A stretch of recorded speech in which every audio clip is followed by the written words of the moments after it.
teman-teman.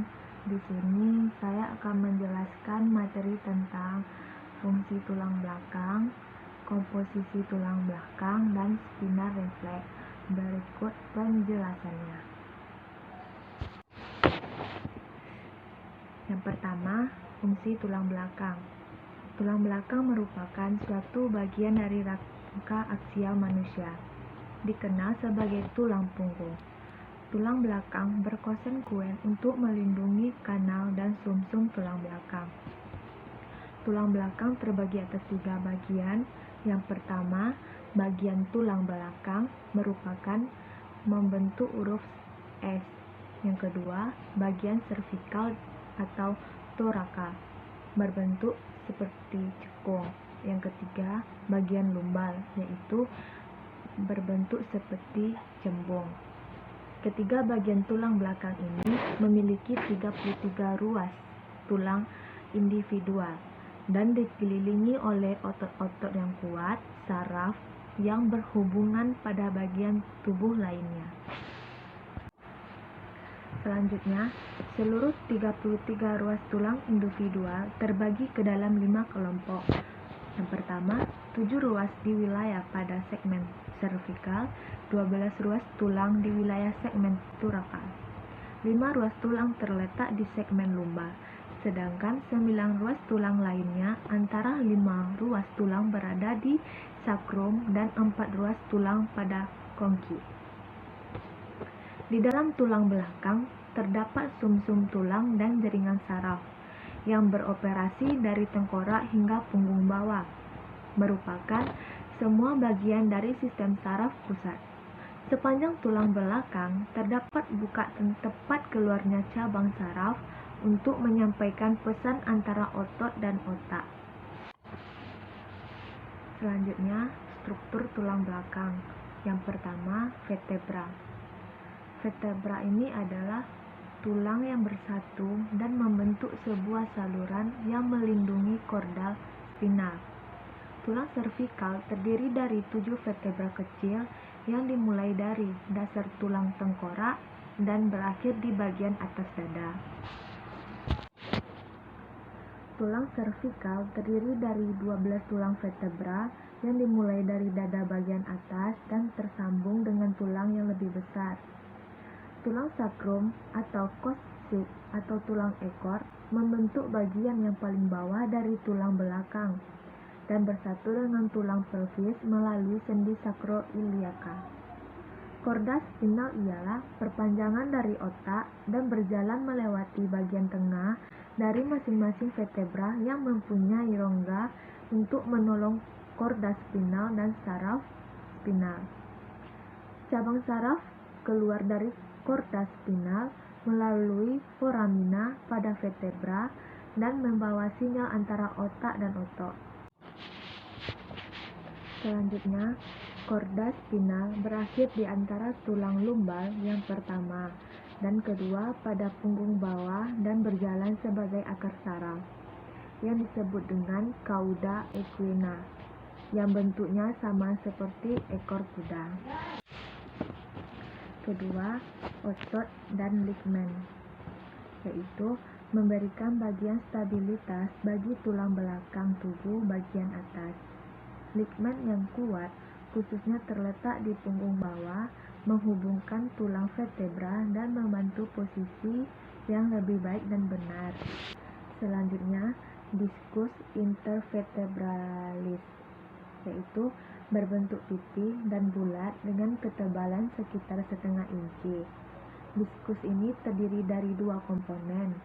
Pada sewaktu berdiri atau bergerak, berat badan terpusat pada nukleus, tetapi akan mengembang anulus dan menahan nukleus tetap pada tempatnya. Hal ini dapat mengakibatkan terjadinya pergerakan namun tetap mempertahankan kekuatan dari tulang belakang. Diskus berfungsi sebagai perendam kejut bagi tulang belakang. Penyebabnya yaitu kerusakan tulang belakang, hilangnya kemampuan merendam kejut dari diskus secara bertahap. Selanjutnya, 4. Sumsum tulang belakang. Sumsum tulang belakang ini merupakan saraf yang tipis yang berpepanjang dari otak dan sistem saraf pusat, dilindungi oleh tubuh dan tulang belakang.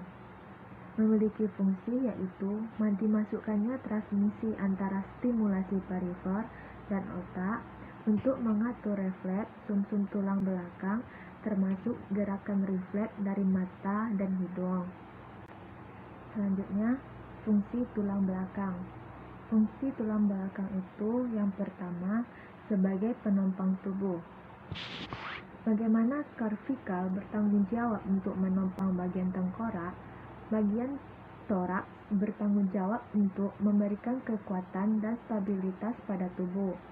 Sedangkan bagian lumbar mempunyai tugas untuk menahan sebagian besar badan dan memungkinkan gerakan lebih fleksibel namun tidak berputar.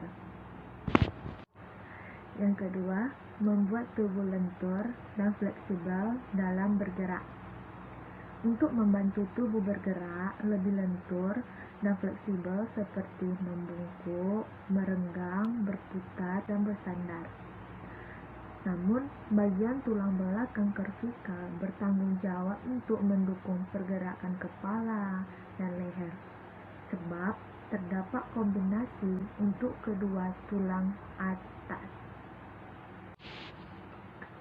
Yang ketiga, melindungi saraf. Jadi, melindungi saraf itu, sumsum tulang belakang termasuk bagian yang penting dalam mengendalikan fungsi organ utama. Ligmen bisa membuat jaringan pelindung yang bisa menjaga sumsum tulang belakang seperti supaya tidak terluka. Yang keempat, menghasilkan sel darah merah. Sumsum tulang belakang ini berada pada rongga interior tulang dan terdiri dari dua jenis, yaitu sumsum tulang merah. Jadi, sumsum tulang merah ini bertanggung jawab untuk menghasilkan sel darah merah, trombosit, dan sel darah putih. Oke, selanjutnya sumsum tulang kuning. Sumsum tulang kuning itu mengandung sel lemak tingkat tinggi dan menghasilkan sel darah putih. Yang kelima, pelindung organ utama. Jadi, pelindung organ pertama itu semua tulang rusuk manusia ini melekat pada tulang belakang, namun hanya 7 pasang teratas yang menempat pada sternum, sedangkan tulang rusuk membentuk kerangka di sekitar jantung dan paru-paru. Selanjutnya, peredam getaran. Peredam getaran ini mungkin tulang belakang mempunyai efek peredam getaran saat tubuh bergerak. Mungkin hal ini disebabkan oleh adanya bentalan berupa cakram yang mengandung zat yang mampu meredam. Selanjutnya itu sendi faset atau spinal. Jadi sendi faset itu disebut juga dengan spinal, yaitu mempunyai permukaan tulang yang rawan yang sangat mirip dengan sandi punggung atau sendi lutut. Jadi, untuk memungkinkan rotasi dari tulang belakang yang mengalami perendaman dan menjadi sumber nyeri pada leher dan punggung bawah. Jenis-jenis penyakit tulang belakang. Yang pertama, spina bifida. Jadi, spina bifida ini merupakan gangguan kongenital terjadi jika lengkungan vertebra tidak menutup dengan baik saat fase embrionik. Yang kedua, skoliosis. Jadi, skoliosis ini yaitu penyakit tulang belakang yang disebabkan oleh pertumbuhan tidak seimbang pada setiap sisi vertebra. Yang ketiga, spinal stenosis. Jadi, spinal stenosis ini yaitu suatu keadaan di mana adanya penyempitan dan penyumbatan pada kanal tulang belakang. Dan yang keempat, kifosis. Jadi, kifosis ini pada saat lekukan bagian trakal menjadi abnormal, maka punggung cenderung terus membungkuk. Yang kelima, lordosis. Jadi, lordosis ini disebabkan oleh pertumbuhan lekukan bagian lumbar yang tidak wajar.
Oke teman-teman, baiklah sampai di sini dulu materi tentang fungsi tulang belakang, komposisi tulang belakang, dan spinal refleks yang bisa saya jelaskan atau yang bisa saya paparkan.